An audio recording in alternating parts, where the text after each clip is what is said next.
City's fall from grace continued with a 2-1 loss to Villa at the weekend there.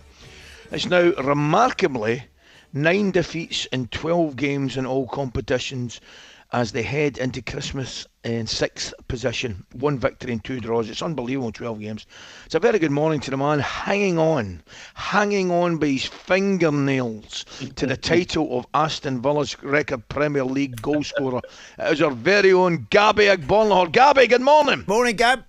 Good morning, lads. How are we? We're brilliant, mate. We're in absolutely top form, but not quite as good as the Villa on Saturday. Both Andy and I were there, Gab. I'll tell you what I was with, mate. I thought Villa, without the ball in first half, were fabulous.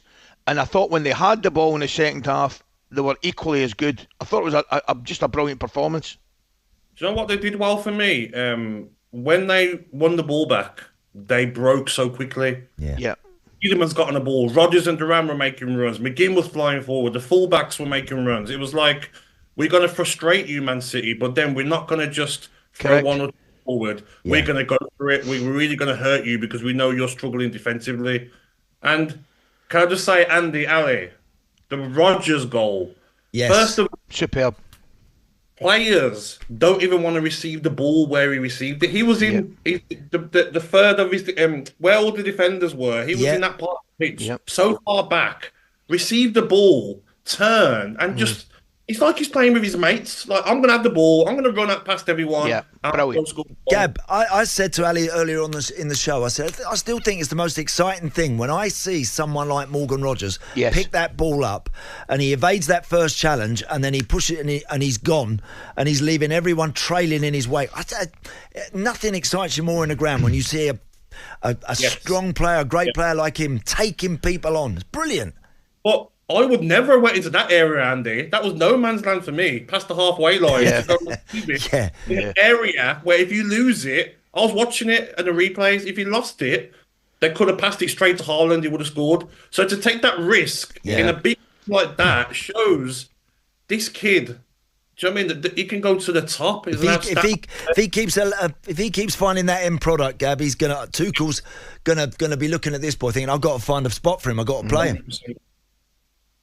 I think as well, like you said, Andy, and I know you love it as well, Ali. Like I always said, it pace kills, players kills. You can't stop it. It opens up so many more chances for your team when you play like that. You know, he's ran through, makes the right pass to McGinn, then gets it, quick shot on his left foot. But full game, he was making Carl Walker look like he was 44, not 34. Like he was outstanding, Morgan Rodgers, and out of all the players, he was the standout one for me. Also, Tielemans. I thought Tielemans, Gabby. I mean, it doesn't really matter because I thought McGinn had a great game. I thought Duran was different class. Tielemans, I thought he was fabulous. I really did. But the point I'm going to make, I just think they've got a great balance, Villa. I mean, equally, Onana and Camara, I thought in the middle of part and the front of that back four were excellent. The first half, there was no space for Foden or Silva or the only space that I felt that City had,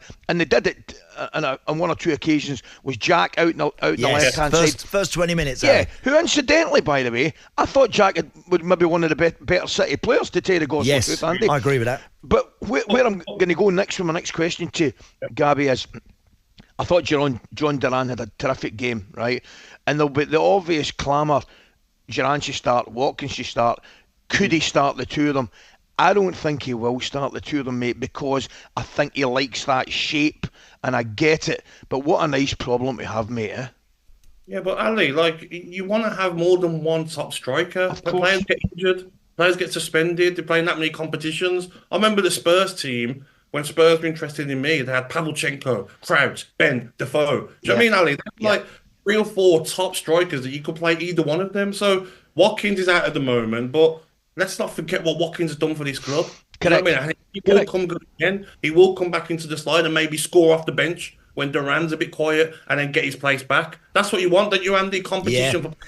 No, absolutely right. I thought, Duran, I mean, he could have scored in the first 10 seconds. McGinn pinched it off him. In fact, I thought he should have kept going a bit closer, Ali. That's exactly what I said, mate. Just keep going. I couldn't believe. I thought he's got to take it in, Gab. Yeah. I thought he's got to take it in maybe another 4, 5, 6 yards, and then have a finish. What's worth mentioning as well, his finish when he was offside. By the way, that was never in any doubt. Yes, Ali and Andy, I know you agree with this. Aston Villa, Matty Cash got booked. What did they do second half? Kamara, I'm going to double up every time he gets the ball. That's what you do as a manager. You change how the game goes. We watched Ange Postecoglou last night, and it's like, no problem. We play the same. It's 24 shots to Liverpool. Like, you have to change during the game your tactics. That's what top managers make happen. What about other action over the weekend, Gabby? You mentioned Spurs Liverpool there. I mean, some Forest again at Brentford. Brilliant result. Bournemouth, now 5th in the league at Manchester United. They've got massive problems as well. Manchester's not a good place to be football this season in particular. Well, for the first time, Ali, I know you would have heard this stat already. They're in the bottom half of the table at Christmas for the first time in Premier League history. Conceded 22 goals, scored 21. Bournemouth back-to-back 3-0s, Ali. I mean, come on. Bournemouth, they've got a very good side. And the problem that Man United have got is the fear factor. It hasn't gone. It's disappeared, vanished. Teams are not scared of Manchester United at Old Trafford anymore. And they all keep happening. They've got, for me, Ali and Andy, I said it earlier on in the week, I feel that Manchester United have got a lot of mediocre players. Yeah, I think you're right. You are absolutely spot on, Gab. At the moment, when people keep going on about, that's not acceptable for Manchester United, it is acceptable for Man United because this is what they are. This is what they are and where they are at the moment. I never saw Man United being in a position this season to really go and rattle a few cages at the top. No. Nowhere near it. No. Miles off. Haven't you? Like you can't just be like, we're Manchester United, we're a big club, we're Spurs, we're a big club, we're going to go and win games. No. These teams, Brentford, Fulham, Bournemouth, Brighton, they're not scared. Their managers aren't scared of the big teams anymore. Spot on, mate. How's your Christmas looking? I'm having some time off, Ali. You should try it. Lovely. No way, mate. I'm just a workaholic, mate.